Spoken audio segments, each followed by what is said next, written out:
And then, having said that, let's move on to liquidation in and of itself. Not everybody sells liquidation, but as a reseller, there's all sorts of ways that you can make a profit. And a lot of us do make a profit by selling liquidation. And so for me, liquidation can be very, very, very lucrative and profitable. And you do got to follow some rules. And I'm really not about to make this a video so much about liquidation and how to, sell liquidation. But there's a few things that you should know. Number one is that, and this is important, okay? You're going to win some and you're going to lose some. It's just the name of the game, man. It's just the name of the game. You have to come in expecting that and knowing that. You're going to win some and you're going to lose some. And the question is, how can you win more than you lose, right? How can you win more than you lose? And number one is doing your homework. Whether it's the platform you buying off of, whatever your source is, you got to do your homework. You got to connect with people and businesses that have good reputations. That don't mean you always going to get the best stuff, but that do mean that the majority of the time you're going to get really good product. And that's a process. That's not like overnight, man. You'd be real lucky to find that overnight. You're going to have to put in some work. And it's just a continual, then here's the continuing education thing. This isn't a static business, right? It's dynamic. It's organic. It's ever flowing. Like, you have to always be moving with traffic. You can't get stuck, man. You can't get stuck. If you get stuck, you're gonna get left behind. And so with liquidation, the name of the game is sources.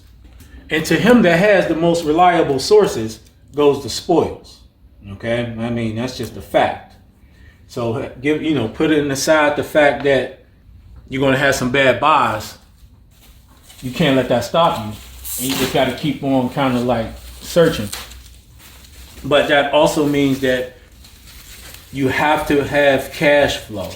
Because when you get those bad buys, the worst thing you can do is let that stop. Like, you can't stop at that point and say, oh man, I got a bad buy. That momentum, you gotta keep your momentum going. You gotta, oh man, I got a bad buy. Number one, soon as you recognize you got a bad buy, you gotta get rid of that stuff ASAP. You gotta get rid of it ASAP. Do not hold on to things that are a bad buy, trying to squeeze out every last penny. If you got to sell that stuff at a loss, man, sell it, get rid of it, get the cash back, and move on with your life. I think this is probably one of the most important things that I can tell you when it comes to liquidation. When you realize you got a bad buy, you got to get rid of it ASAP, even if it's at a quote unquote loss. And you got to get that cash back and move on, man, and learn your lesson. Do not hold on to it thinking you on, man, maybe if I try this or put it on this platform, or maybe if, man, look, bulk that stuff up, get rid of that shit. Seriously. So one of the things you got to do in liquidation is you always got to be looking for good sources. Expect that you are going to win some, you are going to lose some, but the better your source, the more you'll win. When you do get a bad buy, you got to get rid of it ASAP. And even if that means bulking it up, selling it at a loss, the most important thing is to get rid of it. Keep the good stuff flowing. When you find something good, hold on to it, man. And I don't really want to make it sound like it's negative. It has a negative connotation, but you got to milk the cow. You got to milk the cow. When you find a good source, man, hold on to that thing and get as much as you can out of it for as long as you can from it. Like, that's just, I mean, you would think that would be common sense, right? But don't let all your purchasing decisions either be based on like price. Like, I think some people think that because something costs more, or maybe because something's cheaper, that's a better deal. I think this is definitely, when it comes to liquidation, a mistake a lot of new people make is that, oh, this is cheaper, so this is a good deal. I'm gonna get this.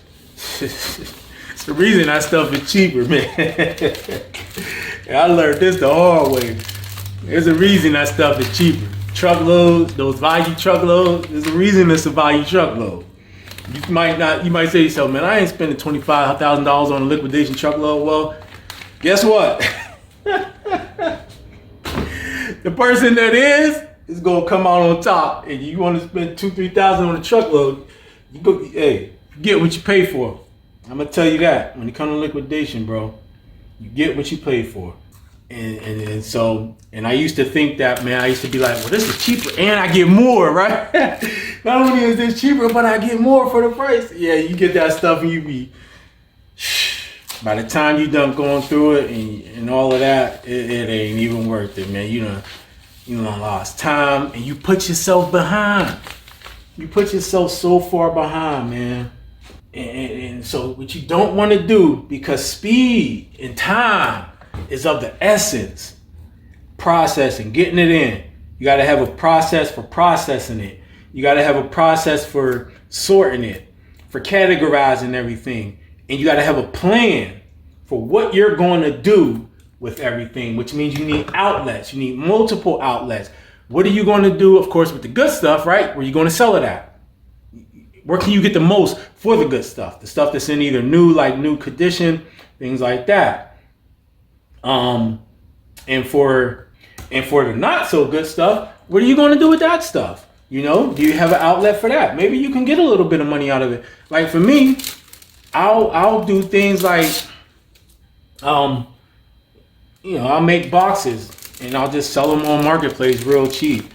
I think one of the things I'm going to try to do this year for some of the stuff that I've been having that hasn't moved for a while, I've been taking it down off of eBay, so my store is shrinking because a lot of stuff I don't want up on there no more.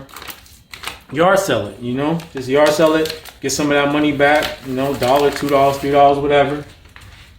Get some of that money back and move on with my life. But you got to have a plan for what am I going to do with the good stuff? What am I going to do with the less than good stuff? And what are you going to do with the garbage?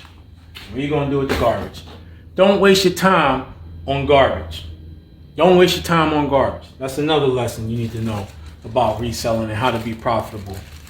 Put your time and effort where it's going to yield a return. Focus on the things that's going to make you money. All right? The 80-20 rule, man. You got to follow the 80-20 rule, which is 20% of the things you do in your business is going to bring you 80% of your profits. And conversely, there's 80% of the stuff in your business that really ain't making you a lot of money. And I think a lot of times that's what people focus on, that 80%. And so they don't have the time to grow their business like they could. And so you got to figure out what that 20% is that's going to grow your business the fastest, or it's going to be just, more effective in growing your business. And then figure out how you can kind of maybe outsource that other 80% and just focus on what's going to grow. And at some point, sorting items and things like that just won't be worth your time and effort. Even if you just bring somebody in just to sort for you, that's better than doing it yourself.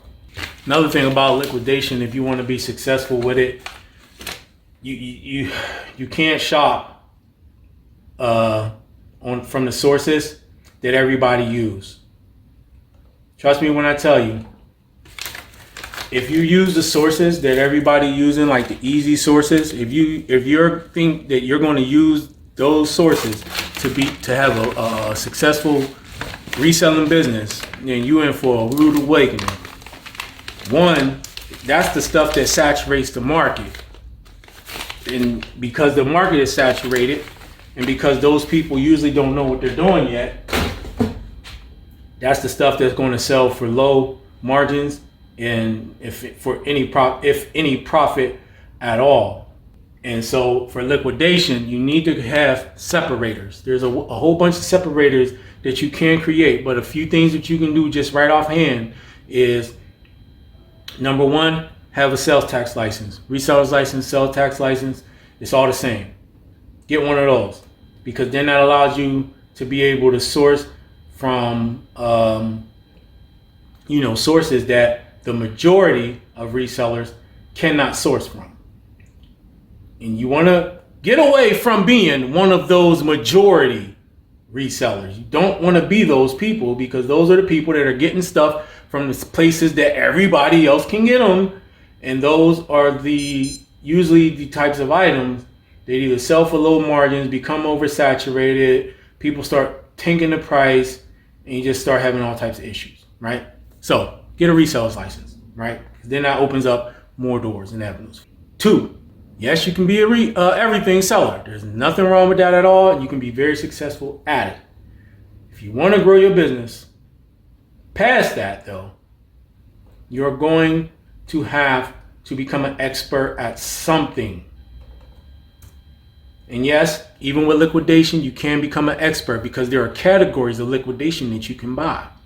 You can sell anything, any type of liquidation, right? There's very successful businesses that just sell truckloads of mixed merchandise from here and there and wherever. That's one aspect of it, but that's what they stick with, and they're experts at that thing. And yeah, they might sell some of that stuff on e-commerce platforms, but that's what they do. And so whatever it is, whatever type of liquidation you want to sell, don't keep buying from all these places that just anybody can buy from. Get you a sales tax license and try to focus in on certain types. And then when you can be successful at that, maybe you start branching out a little more. But you're going to lose money if you just buy. Maybe you buy this type here this day, and you buy that type there that day, because you can't focus in on what sources are the best for you. And that's the problem, is that with liquidation, you never know what you're going to get. And so if you want to be more certain about what you get, you got to know who to buy from. And so let's just say I'm into baby types of items, right? I want to find who I can get the best baby type of liquidation items from first. And then once I can narrow that down, I'm successful at that, maybe I'll start looking at some other stuff. But now I got the cash flow, and if something goes wrong, I can cover that expense, right? But if all I'm doing today, I'm getting baby, and tomorrow I'm getting makeup, and next day I'm getting, I don't know, shoes or whatever. Well, hell, what if all those purchases are bad purchases? Boom, you might have just put yourself out of business, right? Seriously. And you don't think it can happen? Read some of the horror stories in the groups. It can happen. And it can happen like that. Trust me. And so you kind of want to hedge against those risks. And the way you do that is kind of just focusing on one area, be successful at that, have some cash flow, have some extra cash, and then you can kind of branch out. But I think that kind of goes just with anything. You know what I mean? It's just at some point, if you want to be serious about it and take it to another level, it's harder to focus on multiple things. It's harder to focus, and this is just a fact, okay? As any successful entrepreneur, look at any business model that's successful.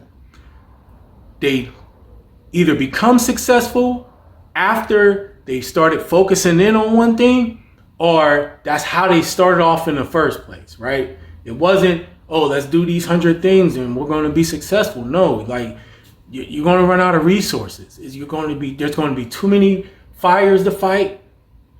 I mean, it's just common sense almost, right? It's just like if you got 100 things on your mind, you're not focused. And what happens when you're not focused, right? You'll make mistakes and all types of crazy stuff happen, right? When you're not focused on one thing. You say driving. If I'm driving and I'm looking at my phone and I'm trying to adjust this and I'm doing this, what can happen? I can get into an accident because I'm not focused on the road. Okay? Focus on the road. Stop trying to do 100 things at one time. Focus on one thing. Be successful at that one thing. Even in liquidation, be successful dealing with one type of liquidation at least. Find good, reliable suppliers that can provide you with good items that sell in that area, in that category.